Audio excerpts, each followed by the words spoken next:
And league leaders, only Liverpool and Palace are now unbeaten in the first 5 games of this Premier League season. But it's the worry for the rest of the Premier League, right? They've won 5 out of 5 without really controlling any of those 5 games for 90 minutes. No, and like he said, like I mentioned earlier on how great they were in the first half, and excuse me, and you can see it's taking its toll on all the players, managers, players, constantly talking about how many games they're playing, how tiring it is, and we're seeing that in the quality and the calibre of the players.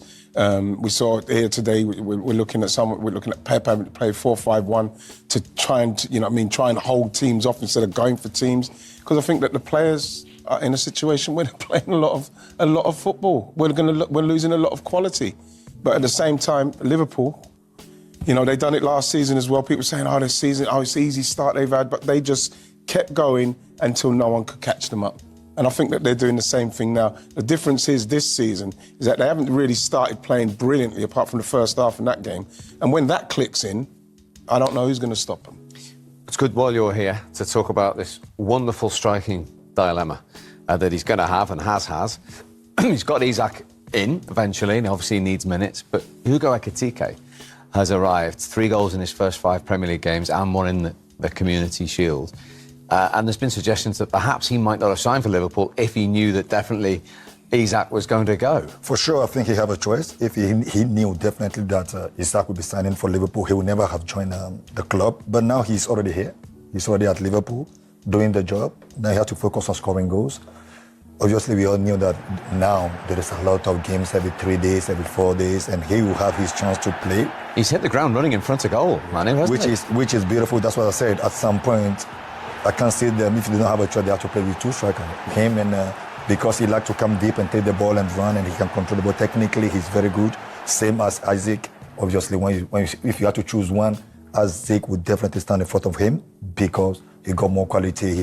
He knew this league better than Ekitike, but both of them, obviously, it's a good standing for Liverpool. Now they have a choice, having 2 great strikers. They have already won the league last season. They want to win it again without any of them.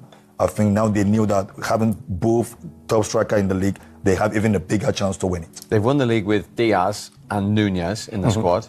They've gone. And Isak, the second top scorer in the league, and Ekitike, who's got 3 in his first 5, have come in. Yeah. So the reigning champions, arguably on paper, even stronger. Yeah, with a Florian Wirtz thrown in there for good measure. Just for 100 mil. Yeah. On the bench. Yeah, look, they look strong. They do look strong, no getting away from it, and they're doing that thing where they're winning without playing well. And as the boys have touched on here, they are going to start playing well. Arne Slot has proved himself. He's a top manager. Look at the way Liverpool came in last year. A big hole, Jurgen Klopp, how are Liverpool going to carry on? They didn't just carry on, they got better, they got solid.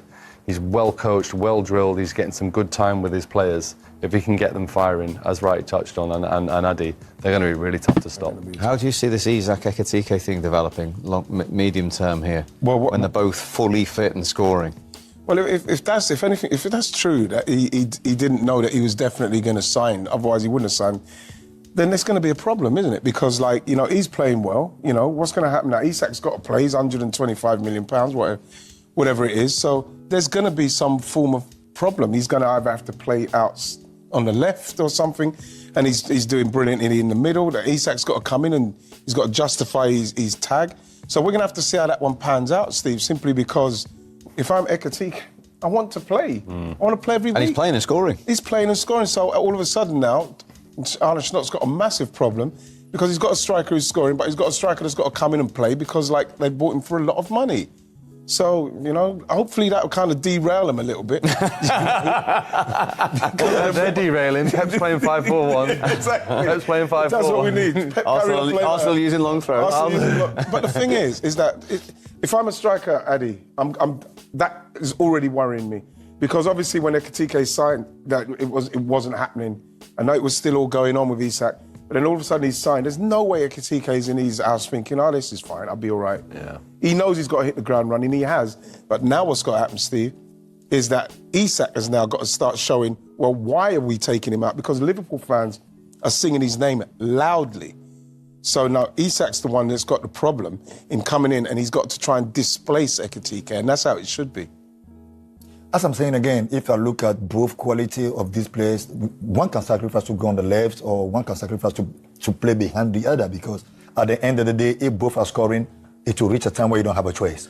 When the Liverpool team, the whole club click in, you have to play with both of them. If both of them are scoring goals, you don't have a choice. And obviously, I think the manager is doing a quite good job. Since Isaac joined the club, this guy, Etikite, is still scoring goals, which means the confidence somehow is still there, which means the manager believe in him, trust him, and talk to him. Because, like, if you sign for a club and the manager is not talking to you, you're like, okay, where I am. And obviously, they signed a bigger striker than me, which we all know Isaac is better than him. He's bigger, not better, but bigger than him. But now, the way he's playing, you can tell that he's playing without stress, but he has in his mind that Isaac is on the bench. I have to score. So he's scoring, which is very good. But I think at some point, the manager will not have a choice, either play both of them at the same time up front or put one on the side. Fascinating. This guy